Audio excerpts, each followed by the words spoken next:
दुनिया का सबसे बड़ा धार्मिक सम्मेलन महाकुंभ 2025 में प्रयागराज की पावन भूमि पर आयोजित होने जा रहा है। इस बार का महाकुंभ भव्य, दिव्य और विशाल होने वाला है। विष्णु पुराण के मुताबिक जब बृहस्पति मेष राशि में और सूर्य मकर राशि में होता है, तब कुंभ मेला प्रयागराज में आयोजित होता है।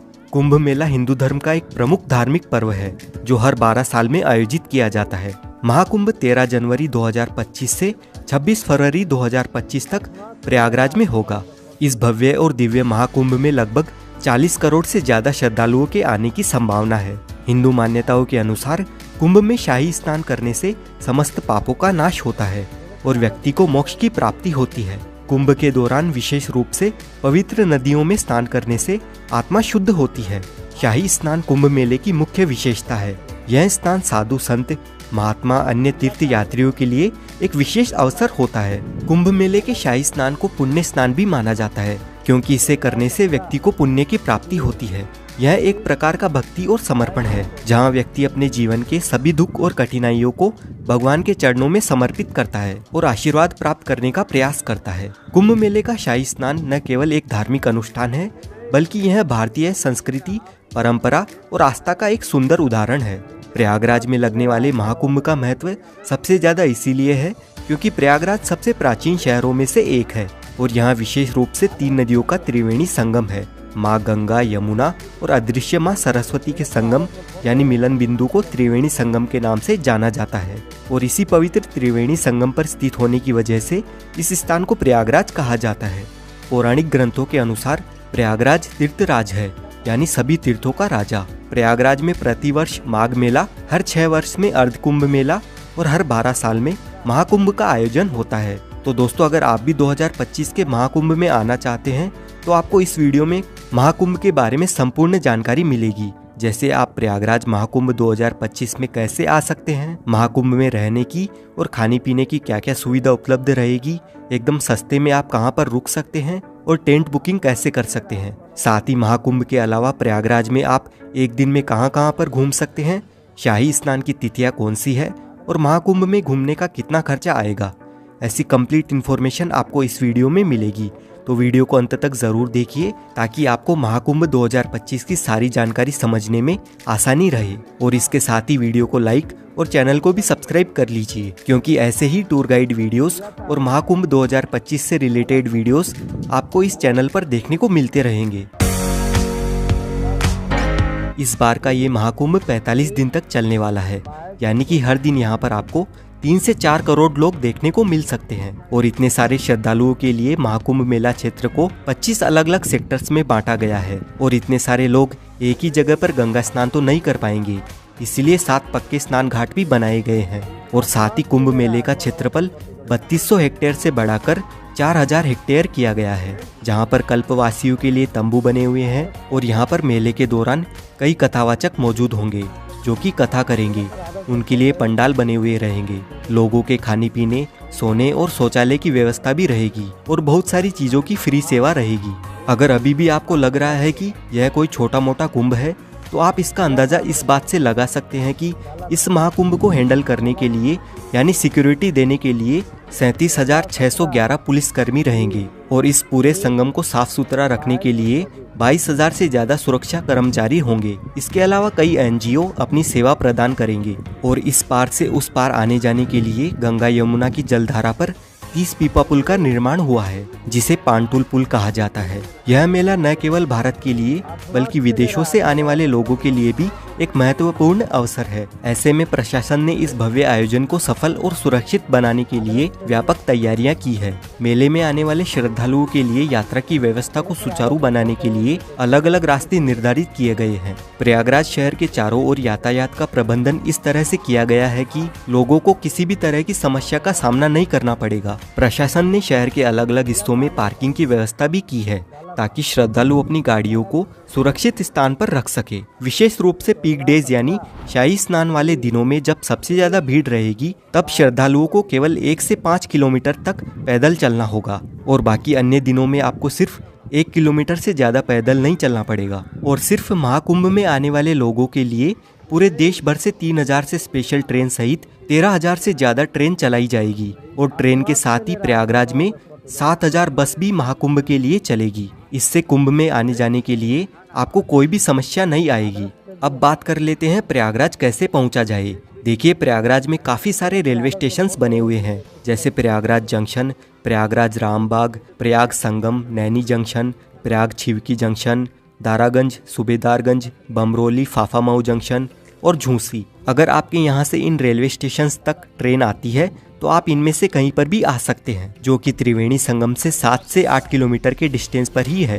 वैसे सबसे नज़दीकी रेलवे स्टेशन की अगर हम बात करें तो प्रयागराज जंक्शन, प्रयागराज छिवकी, प्रयागराज रामबाग और प्रयागराज संगम ये नज़दीकी रेलवे स्टेशन है। प्रयागराज के लिए इंडिया के सभी मुख्य रेलवे स्टेशनों से रेल कनेक्टिविटी इजीली अवेलेबल है, तो आप बाय ट्रेन यहाँ तक आसानी से पहुँच सकते हैं। रेलवे स्टेशन तक आने के बाद संगम तक पहुँचने के लिए आपको रेलवे स्टेशन के बाहर से ही 20 रुपए के चार्ज पर शेयरिंग ई रिक्शा मिल जाएगा। प्रयागराज पहुँचने के बाद सबसे ज़रूरी बात रहती है यहाँ पर रहने की क्या सुविधा है और टेंट बुकिंग कैसे करें। तो अगर आप टेंट बुकिंग करना चाहते हैं तो आप ऑनलाइन इन 6 में से किसी भी एक वेबसाइट पर जाकर बुकिंग कर सकते हैं। सिर्फ इन 6 कंपनियों को ही यूपी सरकार की ओर से महाकुंभ में टेंट लगाने का टेंडर मिला है, तो आप गूगल पर किसी भी अन्य वेबसाइट से टेंट बुक ना करें। इसके अलावा आप अपनी सुविधा के अनुसार IRCTC के टेंट भी बुक कर सकते हैं। इन टेंट सिटी में टेंट बुकिंग के लिए आपको एक से बढ़कर एक पैकेज मिल जाएंगे। अगर आपका बजट अच्छा खासा है तो आप कोई भी पैकेज सिलेक्ट कर सकते हैं, जिसमें आपको रेलवे स्टेशन से या एयरपोर्ट से पिकअप और ड्रॉप की फैसिलिटीज़ के साथ ही लंच डिनर तक की फैसिलिटीज़ भी मिल जाती है।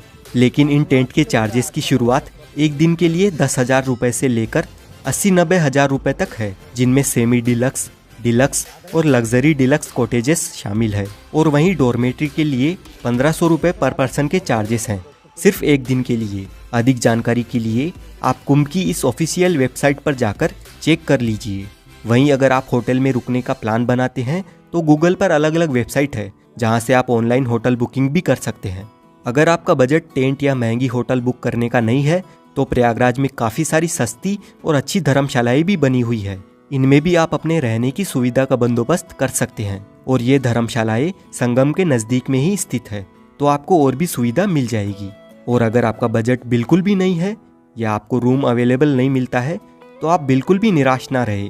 यहाँ पर प्रशासन की ओर से महाकुंभ में अलग अलग जगहों पर रेन बसेरा शिविर की सुविधा भी उपलब्ध रहती है, जहाँ पर आप सिर्फ अपना आधार कार्ड दिखा करके बिल्कुल निःशुल्क फ्री में आराम से रह सकते हैं। और अगर आप मेला परिसर में टेंट में रहना चाहते हैं और कल्पवास करना चाहते हैं तो आप यहाँ डायरेक्ट पहुँचकर किसी पंडित से जिन्होंने यहाँ पर टेंट लगाया है उनसे बात कर सकते हैं, और जो भी वह अमाउंट मांगेंगे अगर आपके बजट में हो तो आप उस हिसाब से अपना बंदोबस्त कर सकते हैं। बस आप कोशिश करें कि संगम के आसपास ही टेंट बुकिंग करें या होटल बुकिंग करें। और अगर त्रिवेणी संगम के पास आपकी टेंट बुकिंग नहीं हो पाती है तो आप होटल सिर्फ रामबाग या रेलवे स्टेशन रोड पर ही लेना, क्योंकि जितनी भी टूरिस्ट प्लेसेस है वो सभी रामबाग से 2 से 4 किलोमीटर के डिस्टेंस पर ही स्थित है। और यहाँ पर आपको सिर्फ 1000 से 2000 रुपए तक बढ़िया होटल मिल जाएगा। अब कुंभ मेले की महत्वपूर्ण तिथियों की बात करें तो 2025 में होने वाले महाकुंभ का आयोजन अत्यधिक भव्य और ऐतिहासिक होने वाला है। महाकुंभ जो भारत का सबसे बड़ा धार्मिक आयोजन माना जाता है, जिसमें करोड़ों श्रद्धालु देश विदेश से स्नान करने आते हैं और मोक्ष तथा पुण्य की डुबकी लगाते हैं। इस महापर्व में आस्था की डुबकी लगाने का हर एक स्नान विशेष महत्व रखता है, क्योंकि इन्हें धार्मिक दृष्टिकोण से बहुत ही पवित्र और लाभकारी माना गया है। जैसा कि हम सभी जानते हैं, महाकुंभ में स्नान की तिथियां ज्योतिष्य और धार्मिक मान्यताओं के आधार पर तय की जाती है और हर एक स्नान के पीछे एक धार्मिक मान्यता जुड़ी हुई है। पौष पूर्णिमा 13 जनवरी 2025 को महाकुंभ का आगाज होगा। अगले दिन मकर संक्रांति 14 जनवरी 2025 को होने वाला यह स्नान महाकुंभ का पहला प्रमुख स्नान माना जाता है। इस दिन गंगा, यमुना और सरस्वती के संगम में स्नान करना अत्यधिक पुण्यकारी होगा। फिर मौनी अमावस्या यानी 29 जनवरी 2025 को महाकुंभ का सबसे महत्वपूर्ण स्नान है। इस दिन गंगा, यमुना और सरस्वती के संगम में स्नान करना अत्यधिक पुण्यकारी होगा, जब सबसे ज्यादा श्रद्धालु पवित्र संगम में डुबकी लगाते हैं। और मौन रहकर इस दिन स्नान करने से कहते हैं कि मानसिक शांति और मोक्ष की प्राप्ति होती है। उसके बाद 3 फरवरी 2025 को होगा बसंत पंचमी का दिन, और इस दिन का स्नान खास तौर पर ज्ञान और बुद्धि की देवी माँ सरस्वती को समर्पित होता है। वहीं माघ पूर्णिमा 12 फरवरी 2025 के दिन संगम में स्नान करने पर व्यक्ति को जीवन में पूर्णता और शांति की प्राप्ति मिलने वाली है।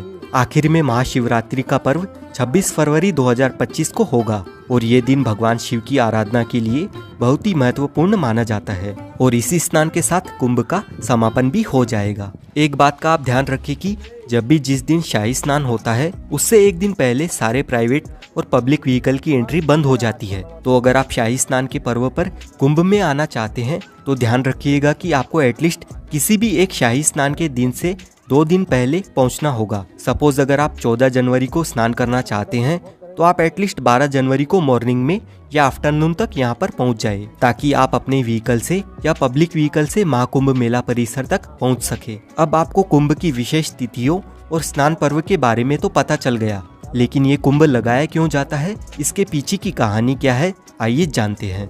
हमारे देश की आबादी इस समय 140 करोड़ है, लेकिन जरा अंदाजा लगाइए कि आज से 200 साल पहले कितने लोग कुंभ में आते थे। साल 1796 के कुंभ मेले में 25 लाख लोगों ने संगम में डुबकी लगाई थी। उस समय इलाहाबाद पर अंग्रेजों का कब्जा था और इस मेले में आई भीड़ को देखने के बाद अंग्रेजों ने प्रयागराज में डुबकी लगाने पर टैक्स लगा दिया था। ईस्ट इंडिया कंपनी के रिकॉर्ड में हमें पता चलता है कि साल 1806 में कंपनी ने हर व्यक्ति पर 1 रुपए का टैक्स लगा दिया था और उस समय 1 रुपए में एक आदमी के पूरे महीने का जीने का खर्चा चल जाता था। पौराणिक कथाओं के अनुसार ऐसा माना जाता है कि ऋषि दुर्वासा ने सभी देवी देवताओं को श्राप दे दिया था। इससे देवताओं की शक्तियाँ चली गई। देवताओं की कमजोरी का फायदा उठाकर राक्षसों ने स्वर्गलोक पर कब्जा कर लिया। फिर जब ब्रह्मा जी के पास देवताओं ने मदद की गुहार लगाई तो ब्रह्मा जी ने अमृत पान करके अपनी शक्तियों को वापस पाने की सलाह दी, लेकिन यह काम करने में मुश्किल यह थी कि उसे पाने के लिए देवताओं को राक्षसों की मदद लेनी थी। फिर देवताओं ने भी यही किया।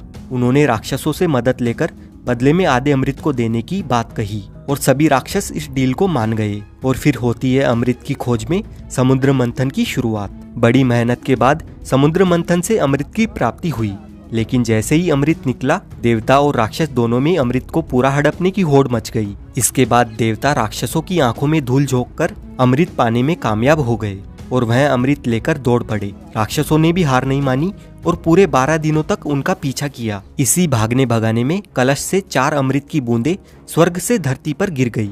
माना जाता है कि यह बूंदें हरिद्वार की गंगा नदी, प्रयागराज में त्रिवेणी संगम, उज्जैन में शिप्रा नदी और नासिक में गोदावरी नदी में गिरी थी। अब ये 4 बूंदें जहाँ जहाँ पर गिरी आज वहीं पर कुंभ मनाया जाता है। और हर 12 साल के अंतराल में कुंभ मनाने के पीछे की कहानी ये है कि पौराणिक ग्रंथों में कहा जाता है कि देवताओं के 12 दिनों का अर्थ है मानव के 12 साल। इसीलिए हर साल 12 और 3 साल के अंतराल पर चारों स्थानों पर कुंभ मेले का आयोजन होता है। और ऐसा कहा जाता है कि एस्ट्रोलॉजिकल कैलकुलेशन के बाद जब कुंभ मेले का समय आता है तो यह नदियां वही अमृत का रूप धारण करती है, जिनमें नहाने से लोगों के सभी पाप हमेशा हमेशा के लिए धुल जाते हैं और उन्हें मुक्ति मिल जाती है। अब हम जानते हैं प्रयागराज की कौन कौन सी जगह घूमने लायक है। सबसे पहले आपको संगम स्नान करना है, जिसके लिए नाव में बैठकर आपको त्रिवेणी संगम तक जाना होता है। त्रिवेणी संगम में आप गंगा नदी और यमुना नदी को मिलते हुए अच्छे से देख सकते हैं, लेकिन सरस्वती नदी अदृश्य है तो वो हमें दिखाई नहीं देती है।